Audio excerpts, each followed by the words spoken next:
अरे जॉनी, बड़े दिन के बाद मिल रहे हो तुम फॉरेन से वापस कब आए? अरे कद्दू, पहले तो हमको जॉनी बोलना बंद करो, अब हमको जॉन बोलो। मेरा नाम फॉरेन में जॉन है, अब हमको सब कोई जॉन नाम से ही जानता है। और रहा बात फॉरेन से वापस कब आए हैं, अभी 5 दिन पहले ही वापस आए हैं। पिताजी एक्सपायर कर गए ना, तो उनका जो संपत्ति वगैरह था तो सोचे संपत्ति वगैरह बेच देते हैं। अब यहाँ तो रहना नहीं है, मेरी पत्नी तो फॉरेन में ही रहती है। अरे वो तो फॉरेनर है तो फॉरेन में न रहेगी, कद्दूपुर रहने थोड़ी ना आएगी। और तुम्हारी बेटी कैसी है? हाँ, बेटी भी बहुत अच्छी है, आई है घूमने आई है। अरे आई है तो काहे नहीं लेके आए उसको दुकान पे? लेके आना था ना, हम भी तो देखते हैं तुम्हारी बेटी कैसी लगती है देखने में। वो तो अंग्रेज लगती होगी अपनी मम्मी की तरह। अरे लगती क्या होगी, अंग्रेजी है। क्या नाम रखी हो बेटी का? बेटी का नाम सोयाबीन है। अरे ये कैसा नाम है सोयाबीन? और कोई नाम नहीं मिला तुमको? इससे अच्छा पनीर रख देता। अरे तुम चुप रहा, तुमको क्या पता नाम कैसे रखा जाता है। बढ़िया नाम है, सबको अच्छा लगता है। और तुम बताओ, तुम क्या कर रहे हो कद्दूपुर में रह के? क्या ये दुकान चला रहे हो, एक भी कस्टमर नहीं आया अभी तक? तुम भी फॉरेन में शिफ्ट हो जाओ, वहाँ का लाइफ स्टाइल बिल्कुल अलग है। यहाँ पे क्या तुम 500-600 रुपया का माल बेच रहे हो बैठ के, वहाँ चलोगे तो डॉलर में कमाओगे। अरे नहीं नहीं, हम यही ठीक है। तुम बताओ, तुमको मेरा याद कहाँ से आ गया? अरे देखो ना कद्दू, हमको तुमसे थोड़ा सा काम था, इसीलिए हम सोचे तुमसे मिल भी लेते हैं। और जो काम है वो काम का बाद भी हो जाएगा तुमसे। बताओ बताओ कौन सा काम है? तुम तो फॉरेन में रहते हो, हम तो गरीब आदमी हैं, हमसे क्या काम पड़ गया तुमको? अरे ऐसा कोई बात नहीं है कद्दू, दरअसल हमको काम था एक। अरे हाँ हाँ बताओ ना कौन सा काम है? देखो हम लोग फॉरेन में तो रहते हैं और फॉरेन में कमाते भी मोटा पैसा है, लेकिन वहाँ का खर्चा भी मोटा है। वहाँ काम वाली वगैरह को रखते हैं ना घर पे, तो 2 लाख रुपया लेती है महीना का। अब उतना भी कमाई नहीं है कि 2 लाख रुपया उसी को दे दे, तो सारा काम मेरा पत्नी को करना पड़ता है, हमको करना पड़ता है। दिक्कत होता है ना, हम नौकरी पे जाए या फिर घर का झाड़ू पोछा करे। मेरी पत्नी भी नौकरी पे जाती है, अब उसको भी जॉब करना पड़ता है, उसको भी दिक्कत होता है, काम वाली रख नहीं पाते हम लोग। अरे अभी तो तुम कह रहे थे फॉरेन चलो डॉलर में कमाओगे, और अभी कह रहे हो कि तुम लोग को दिक्कत हो रहा है। अरे बाकी कोई चीज में दिक्कत नहीं है, बाकी तो हम लोग का लग्जरी लाइफ है वहाँ पे। बस हमको थोड़ा सा एक आदमी का रिक्वायरमेंट था, वो भी जिसपे विश्वास कर सके। और हमको ज्यादा बड़ा आदमी नहीं चाहिए, क्योंकि मेरी पत्नी घर पे रहती है ना, वो बहुत खूबसूरत है। हमको एक छोटा लड़का चाहिए, यही कुछ 12-13 साल 14 साल तक का, जिसको हम अपना बेटा की तरह मानेंगे, घर पे रखेंगे। उसको थोड़ा बहुत घर का काम करना पड़ेगा और बदले में उसको खाना पीना भी मिलेगा। फॉरेन भी घूमेगा, फॉरेन में रहेगा भी, और 30,000 रुपया हम सैलरी दे देंगे उसको 1 महीना का। ऐसा कोई जान पहचान में लड़का है क्या? अगर है तो बताओ, मेरा परसों ही फ्लाइट है, हमको जाना है। अच्छा 30,000 रुपया दोगे महीना का? एक बात बताओ, बच्चा को पढ़ने दोगे? अरे हाँ हाँ, पढ़ना चाहेगा तो पढ़ने देंगे ना। फॉरेन में तो एजुकेशन फ्री है, हम टैक्स जमा करते हैं, हम फ्री में एडमिशन करवाएंगे उसका। थोड़ा बहुत खर्चा होगा तो उठा लेंगे, उतना कौन सोचेगा। अभी हम बोले ना बेटा की तरह मानेंगे, दिन भर काम करेगा, सुबह में पढ़ने जाएगा, शाम में घुमाएंगे भी उसको। अच्छा तो एक बात बोले, तुमको बुरा नहीं ना मानोगे? नहीं नहीं, बुरा क्या मानेंगे बताओ।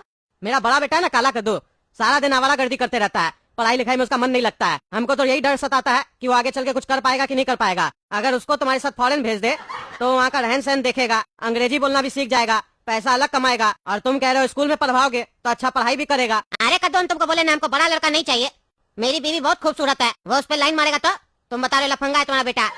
अरे मेरा बेटा उतना ही बड़ा नहीं है, 12 साल का है। अच्छा 12 साल का है, तब तो ठीक है। तब तो मेरी बचिया से सिर्फ 2 साल बड़ा है, मेरी बचिया भी 10 साल की है। तब तो दोनों खेलेगा घर पे, मेरी बचिया को भी खेलने के लिए एक साथी मिल जाएगा। बढ़िया, भेजो तुम अपना लड़का को।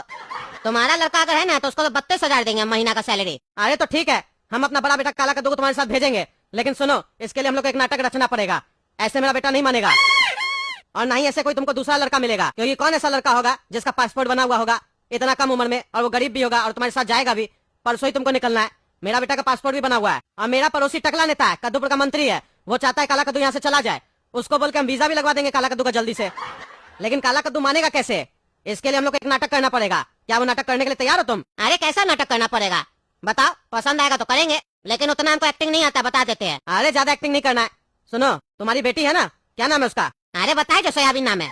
अरे हाँ हाँ, हम तो भूल ही गए। अब ध्यान से सुनो बेटा काला कद्दू, तुम मेरे रूम में आओ, हमको तुमसे जरूरी बात करना है। क्या जरूरी बात करना पापा आपको काला कद्दू से? मेरे सामने क्यों नहीं कर रहे, यहीं पे कीजिए ना। अरे बेटा, हर बात जरूरी नहीं है कि तुम्हारे सामने ही होना चाहिए। तुमसे हमको कोई काम नहीं है, और हम नहीं चाहते हैं कि तुम मेरे और काला कद्दू के बीच का बात जानो। चलो काला कद्दू, तुमसे हमको जरूरी काम है। अरे पापा, आज से पहले ऐसा कभी नहीं हुआ कि आप काला कद्दू से अकेले में कोई बात कर रहे और वो हमको नहीं बता रहे। ऐसा क्या हो गया आज जो आप मेरे सामने बात नहीं करना चाह रहे? क्या आपको मेरे ऊपर भरोसा नहीं है? अरे सवाल भरोसा का नहीं है, जो बात हमको काला कद्दू से करना है वो हमको काला कद्दू से अकेले में करना है, समझे? और हम नहीं चाहते हैं कि वो बात तुमको पता चले। सबका अपना अपना पर्सनल लाइफ होता है, समझे? और पर्सनल लाइफ होता है तो पर्सनल बात भी होता है। अरे पर्सनल बात होता है तो काला कद्दू को पता होगा ना पर्सनल बात, वो आपसे क्यों शेयर करेगा? और आपसे कर सकता है तो हमसे क्यों नहीं करेगा? अरे तुम चुप रहो ना, कितना बहस करते हो। काला कद्दू से हमको कुछ बात करना है, जब समय आएगा तो तुमसे भी बात करेंगे। आज लेकिन काला कद्दू से हमको बात करना है, उसके जीवन के बारे में बात करना है। तुम बैठे रहो, छोटे हो ना, ज्यादा बकवास मत करो। अरे पापा के दिमाग में आखिर चल क्या रहा है? आज से पहले ऐसा व्यवहार तो कभी नहीं किए। कभी गोरा कद्दू को ऐसे नहीं बोले हैं कि हमको काला कद्दू से अकेले बात करना है, तुम्हारा उससे कोई मतलब नहीं है, तुम नहीं जान सकता है। आज ऐसा क्यों कह रहे हैं? क्या बात करना है इनको हमसे? ये पापा काला कद्दू से आखिर अकेले में क्या बात करना चाहते हैं? ऐसा तो नहीं अपना सारा प्रॉपर्टी काला कद्दू को दे रहे हैं? हमको कुछ नहीं देंगे, हमको पता लगाना पड़ेगा। ऐसा नहीं हो कि सारा प्रॉपर्टी काला कद्दू को मिल जाए, हमको ठेंगा मिले। हमको कटोरा लेके मंदिर के बाहर नहीं बैठना है भीख मांगने। हमको पता लगाना पड़ेगा दोनों बाप बेटा के बीच में क्या चल रहा है। अरे ये पापा लोग क्या बात कर रहे, कुछ समझ में नहीं आ रहा। काला कद्दू गुस्से में खड़ा है। गुस्सा में क्यों है काला कद्दू? ये शीशा लगा हुआ है, कुछ आवाज ही नहीं आ रहा बाहर में। इसका मतलब यहाँ प्रॉपर्टी का बात नहीं चल रहा। अगर प्रॉपर्टी का बात चल रहा होता तो काला कद्दू तो खुश होता ना, लेकिन ये तो गुस्से में है, कुछ और बात हो रहा है यहाँ। लेकिन चल क्या रहा है जो पापा हमसे छुपा रहे हैं? काश हमको पहले ही पता होता तो हम कमरा में मोबाइल रख देते, रिकॉर्ड हो जाता तो बाद में सुन लेते हम। अरे ये क्या काला कद्दू हंस क्यों रहा है जोर जोर से? ऐसा क्या बात कर रहे पापा जो पहले गुस्सा में तब हंसने लग गया? कहीं मेरा शक सही तो नहीं है? प्रॉपर्टी का बात तो नहीं करे पापा इससे? पता लगाना पड़ेगा। अरे ये क्या, पापा और काला कद्दू कौन से कागज पे साइन कर रहे हैं? कहीं ऐसा तो नहीं पापा अपना पूरा वसीयत काला कद्दू को दे रहे हैं, इसीलिए हमसे छुपाया ये सब? हमको जानबूझ के पापा नहीं बताया, फर्क करे दोनों बेटा में। अरे ये गोरा कद्दू हम लोग का बात सुन रहा है? हाँ, बात सुन रहा है? पागल, तुम्हारी हिम्मत कैसे हुई बात सुनने का? रुको, तुमको अभी हम बताते हैं। अरे हमको पापा देख लिए, हमको जाना होगा। आप अपना आँख से देख लिए ना पापा, घोड़ा कद्दू को बर्दाश्त नहीं होता है। अगर आप मेरे लिए कुछ अच्छा सोचते हैं ना तो वो पता लगाना चाहता है कि आखिर पापा काला कद्दू को क्या देने वाले हैं, इसीलिए कान लगा रहा था। उसका नियत में खोट है, बढ़िया से पुष्टान पिटाई कीजिएगा। अरे मारेंगे क्या, अभी जा रहे मारने उसको? उसका हिम्मत कैसे हुआ? जब हम चाहते हैं कि वो मेरा बात नहीं सुने, वो सुनने कैसे आया? क्यों जी, तुमको मना किए थे ना काला कद्दू से हमको अकेले में बात करना है, तो तुम्हारा इतना हिम्मत कैसे हो गया? तुम हम लोग का बात सुन रहा था। अरे तो आप अपना सारा प्रॉपर्टी काला कद्दू को क्यों दे रहे हैं? हमको भी दीजिए। आप सारा पैसा उसको दे दीजिएगा तो हम क्या करेंगे? कटोरा लेके भीख मांगेंगे? हम भी आपका बेटा है, हम अपने जीते जी कभी ऐसा नहीं होने देंगे, बता दिया आपको। चुप रहो तुम, कौन बोला तुमको हम काला कद्दू को प्रॉपर्टी दे रहे हैं? अरे झूठ मत बोलिए, हम अपना आँख से देखे। आप पेपर में साइन करके काला कद्दू के नाम अपना प्रॉपर्टी लिख रहे थे, काला कद्दू भी साइन कर रहा था। अच्छा, हमको लगा तुम सिर्फ बात सुन रहा है। तुम हम लोग एक्टिविटी भी फॉलो कर रहा था कि हम लोग अंदर क्या कर रहे हैं। अरे हम अंधा नहीं है, हमको सब दिखाई देता है। और अब तो वो भी दिखाई दे रहा है जो आप अपने मन के अंदर सोच रहे हैं। आप कितना भी कागज में साइन कर लीजिए, हम वो कागज सबको जला देंगे, बता दिए। हम काला कद्दू के हाथ में प्रॉपर्टी लगने नहीं दे सकते हैं। मेरा हिस्सा हमको दे दीजिए, उसके बाद काला कद्दू के साथ जो करना कीजिए। अरे तुम ऐसे नहीं मानेगा, मेरा मन, हम अपना देंगे प्रॉपर्टी उसको। तुम क्या करेगा रे? बहुत तुम्हारा शरीर चढ़ गया, आज तुमको हम छोड़ेंगे नहीं। एक तो कान लगाता है, ऊपर से बकवास करता है।